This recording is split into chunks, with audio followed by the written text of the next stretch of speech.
Right, it is 21 minutes past 8. Image Centre Group Executive Director Mike Hutcheson is here. Mike, good morning. Good morning.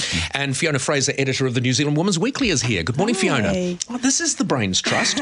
Let's first of all start talking about Keruru. Have you ever eaten wood pigeon?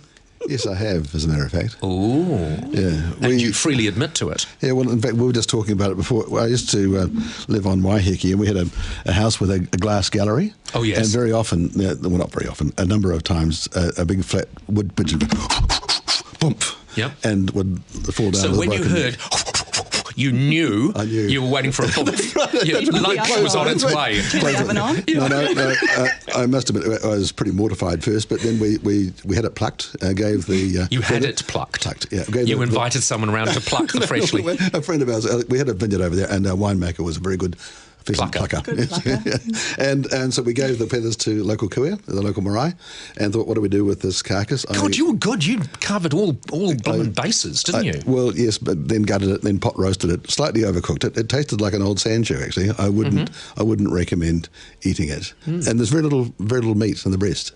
I thought Although they're a substantial-looking bird, aren't they? Maybe you gutted it too feverishly. Possibly, possibly. So an old sand shoe. Not selling it very well as a delicacy, Fiona? No, and I'm not like Mike. I've never eaten a keruru, but I have looked at them in my garden a few times and thought how juicy they look. They look edible, They do don't look they? edible, so it's not something I've ever done, but it's not something I'd be averse to doing if it were legal. And this is the issue, because Tariana Turia is saying, essentially talking about this marae that served them, mixing it up with chicken, which, you know, to put a delicacy with chicken seems a bit weird, but it's obviously like you bulk it out. Turducken, but with wood pigeon. A turducken? I don't know what you're talking about. Chicken. Anyway, don't come in here and make up words. So anyway, she's saying that, you know, Māori should not be criminalised for serving it at special occasions. Well, I'm sorry, but it's against the law, so they are criminals.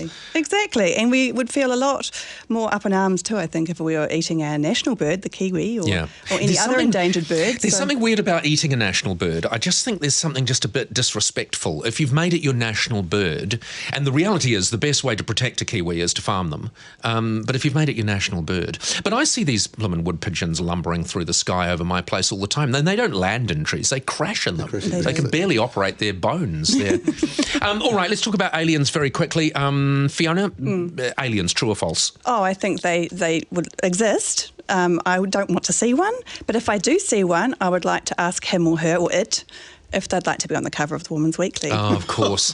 You'd be shamelessly trying to attract them to your magazine. Well, it's not, I wouldn't say shameless, but the celebrity pool is narrowing. Yeah, so if we could perhaps attract a few more This is celebrities. interesting. What would you pay for an exclusive with an alien? I wouldn't pay anything. What would that be worth for a cover story? Oh, nothing. Really? Oh, no, we wouldn't pay for that. All no, right, Dan Carter. What would you... Having babies, cuddling babies, I don't know, alien babies, maybe. See, that would be highly offensive to an alien. So this intelligent life is discovered, and the editor of the Woman's Weekly wants to cuddle a baby to get it on the cover. Mike, true or false, aliens? False. Ooh. See, it would probably be biological or vegetable rather than mammalian. And is it likely to be at exactly the same stage of development as we are, 2015? There's a great clip on YouTube of the Lord's Prayer in Old English, just a few hundred years ago. It was totally ununderstandable. It would make no sense whatsoever. Well, I'm not saying we're going to be able to instantly communicate with them. Yeah, but if it's vegetable, how are we going to do it? Yeah. And is it going to be a sentient being? Okay, so you're not saying no to alien life. You're just saying no to the prospect of aliens that look like us and have roughly reached our stage of development. Yeah. Oh, fair enough. Fair enough. So you don't need to have a message because the vegetable won't understand it. All right, 25 minutes. You just eat. So hang on. This is the level of panel. We've got one little photograph for the cover of the Woman's Weekly without paying it. So the first thing you'll do is rip it off, and the other person will just put it in their mouth.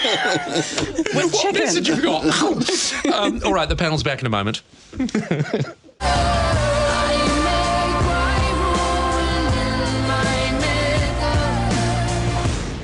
Alrighty, great to have you with us. It is Tuesday. Welcome back. Thanks to our partners AMP. Image Centre Group Executive Director Mike Hutcheson is here. Fiona Fraser, editor of the Women's Weekly, is with us too in the panel. And finally, we're going to discuss celebrity success, or just success in general.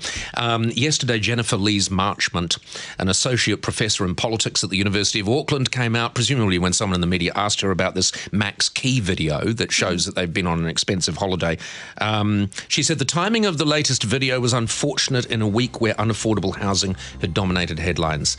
You know, what's unfortunate, I think, Mike, is, socialists, if I can use that phrase, are just so bloomin' snippy when it comes to people having some success. Yeah, I think it's sad, and I'd say get a life. I think that's a mantra of socialism. If everyone can't have it, then no one should have it, and that's sad in itself. We don't celebrate success enough in this country. We actually should acknowledge and support people who are successful, and I think we knock them far too much. Our best and brightest go overseas and live somewhere else, and then come back and do it. But so the ones that are left, tend to be envious. What do you think, Fiona? Because I think the saddest thing in the world is people feeling that they sort of somehow have to hide their success. I do think that's a long bow to draw, that particular incident, but also I do think you're right that we do tend to be a little bit shameful when we're succeeding, and it's a difficult thing, especially for women. I think there's that whole glass ceiling thing for women too, so I think it's something we need to really try and break out of that if we can. And wouldn't it be like if we had an aspirational culture where people looked at people that had done well and thought, geez, I wonder how did he do that? I wish I could do that. Let me go out and do it. Yeah, absolutely. I think we have to be a little bit careful. I think flaunting it is different to celebrating it. Yeah, and I think as long as we're not flaunting success in a way that's really rubbing other people's faces. The thing I look at is that super yacht that came into Auckland yesterday, right? It's the 9th biggest super yacht in the world. It is owned by a Russian billionaire who started his life as an impoverished engineer, now owns and runs the company. That's and inspirational. Is worth. That is inspirational. Yeah. But a lot of people look at that and think, oh God, no, that evil swine owning that huge thing. Hey, thank you guys very much. Mike Hutcheson, Fiona Fraser. We will have you both back. Thank you very much. Great to see you again.